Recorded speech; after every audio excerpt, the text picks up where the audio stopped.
Hello, welcome to Should I Buy This Game, featuring Now or Never. My name is Christine, and in this video, I'll give you a brief description on how the game is played, and then share a few things I may like or dislike about the game to help you decide if you want to add Now or Never to your collection.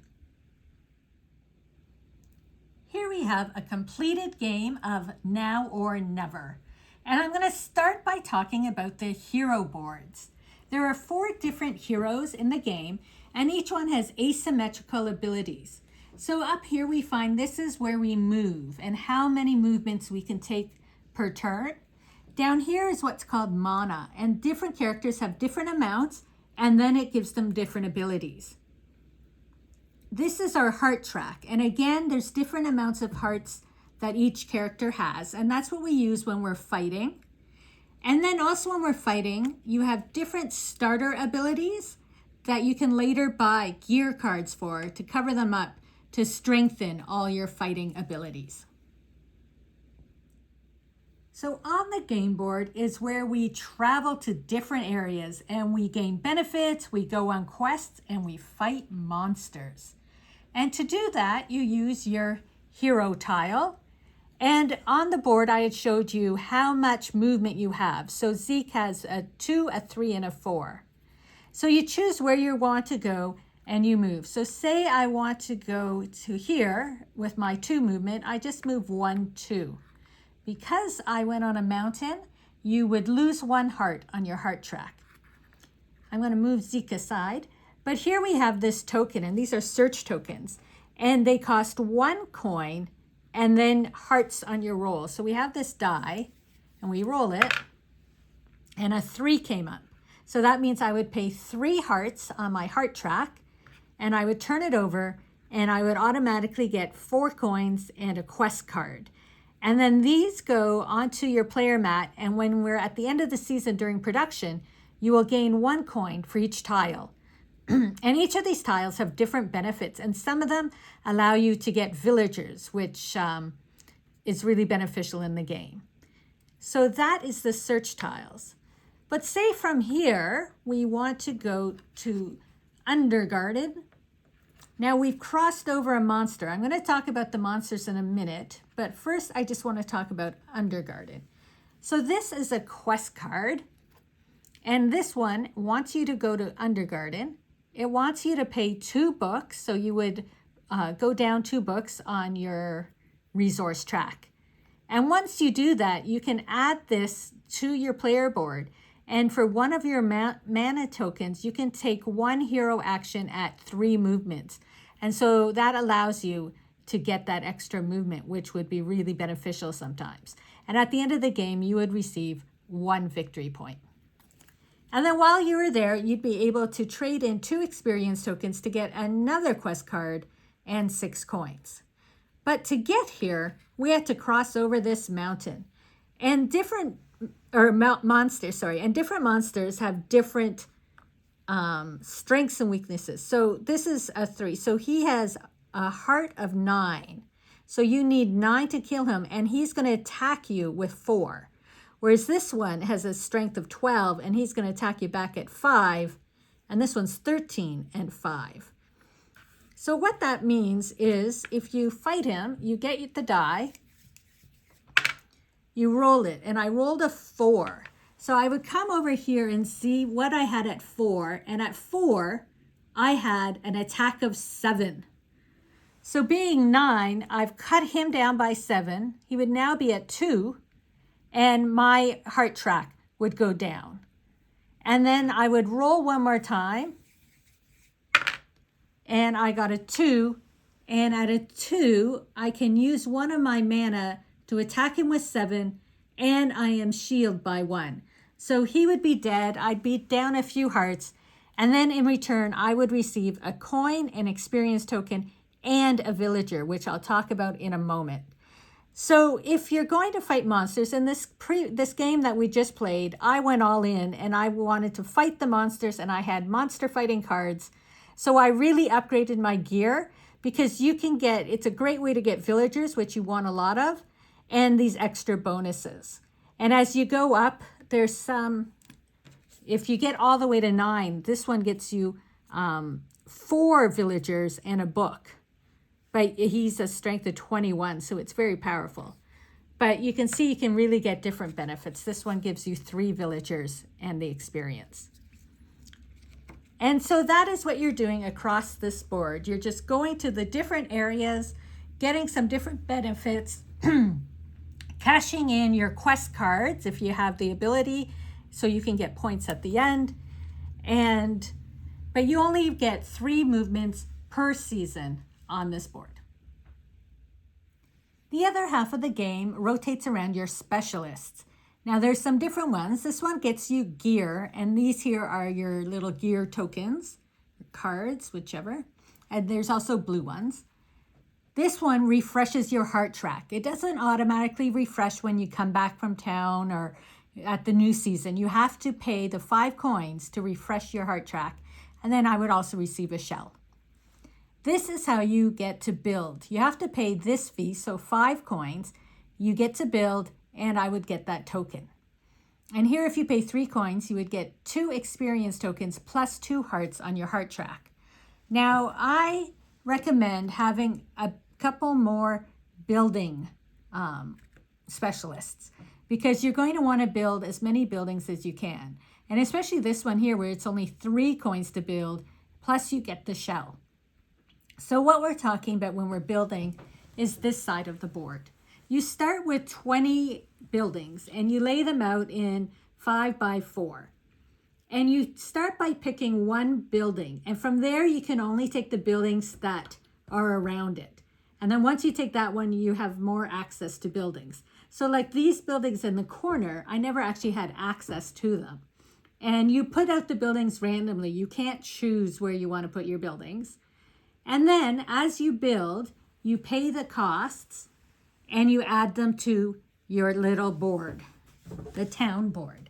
And you can see at the beginning, this is the first row where you start. Each of these will get you a shell.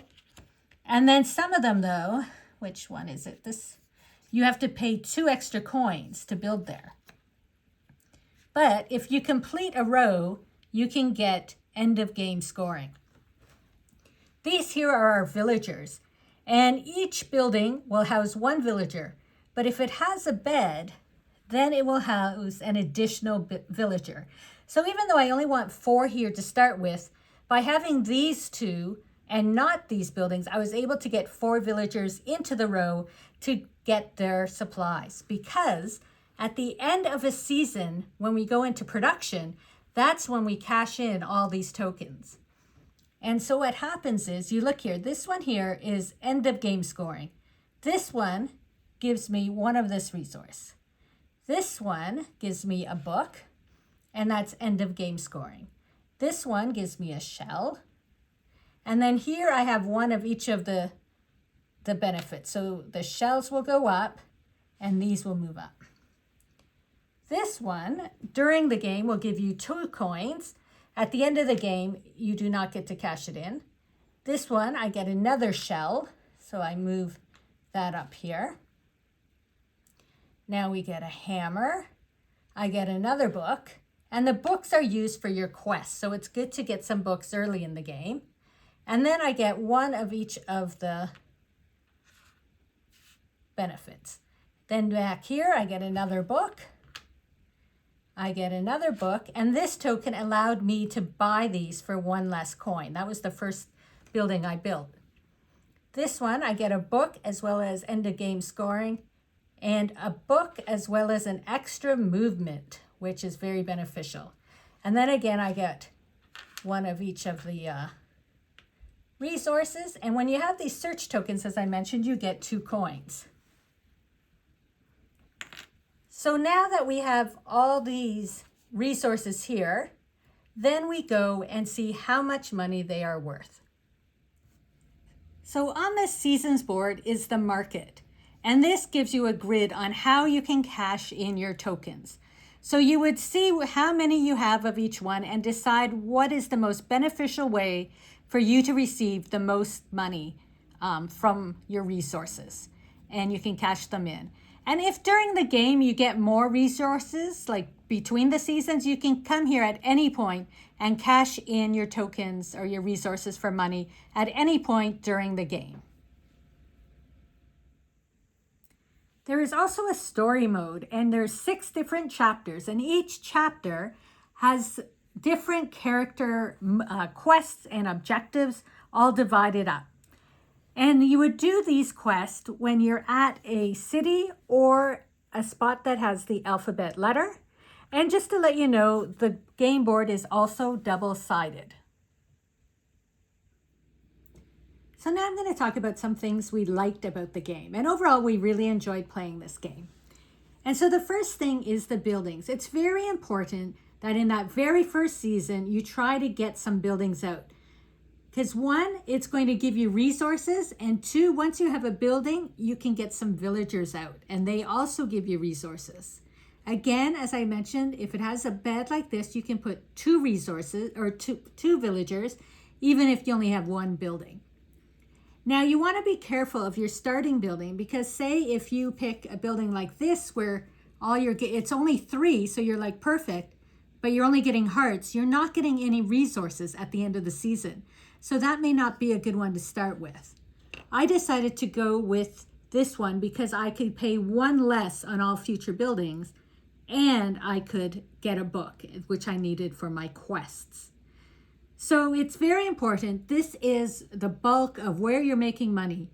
You're getting buildings to put villagers out, to gain the resources, to gain money, and the money will allow you to buy more buildings, to put more villagers out, to gain more resources, and it goes on throughout the seasons. So that's the first thing I do like about it. It's a tip for you to how to play, but it's a fun part of the game. And with the villagers, if you have one of each different villager in a set, that's how you get the points. If you have, say, 2 hammer villagers, you will not get the points. It's a set of villagers. The next thing I really like are the quest cards. And you really don't want to ignore those. They're fairly easy to do. You just have to visit the place on the map, but then you can gain people, you gain points, you gain coins, all different types of benefits. So I really enjoyed doing the quest cards and trying to make sure I got some of those completed. And the next thing is the upgraded gear tokens. In this game, I went all in with my upgraded gear tokens because I had this specialist here that would get me gear tokens. And because of that, I could really get into fighting the monsters and getting those benefits. In a previous game, I would just walk around and ignore all the monsters because I would lose my hearts. So another thing I liked was really getting in there and upgrading those tokens so I could fight the monsters. And the last thing I want to mention that we really enjoyed about the game is how the map has different areas to get you those things you're looking for. For example, if you spent 3 coins, you could get the book, and the book you need to do quests. Here, you need a lot of villagers. So if you spend a book and a heart, you can get a villager.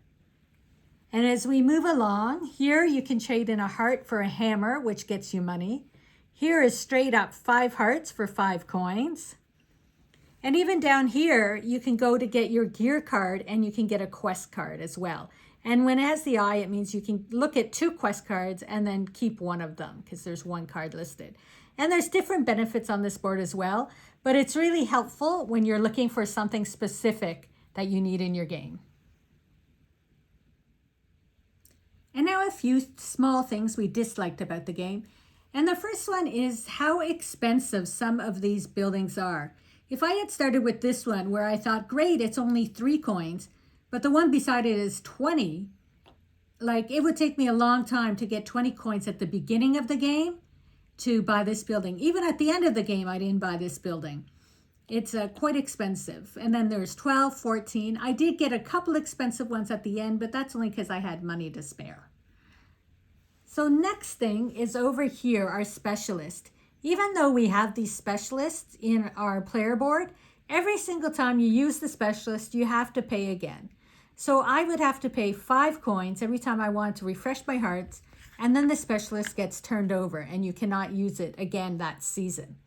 So every time I wanted to build a house, I had to pay 5 coins plus the house cost. So that would be 25 coins to build that house.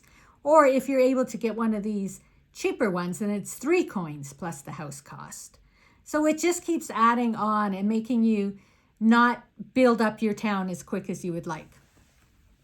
And the last thing comes to the villagers. This is where the villagers are. And you do not refresh the villagers until all of them have been taken. And so, as I showed you earlier, to get the points, I would need one of each villager in terms of the resource on it. So if this was all that's left, but I was looking for either a shell or the red tube one, then I'd be out of luck and I'd end up with a villager that wouldn't benefit me at the end of the game. So those are just a few things we disliked about the game. But overall, the game was a lot of fun to play. There's a lot of different things you can do and a lot of different ways you can win. So you want to play it a few times to see what works for you. So let me know in the comments if you have played Now or Never and what you think of this game.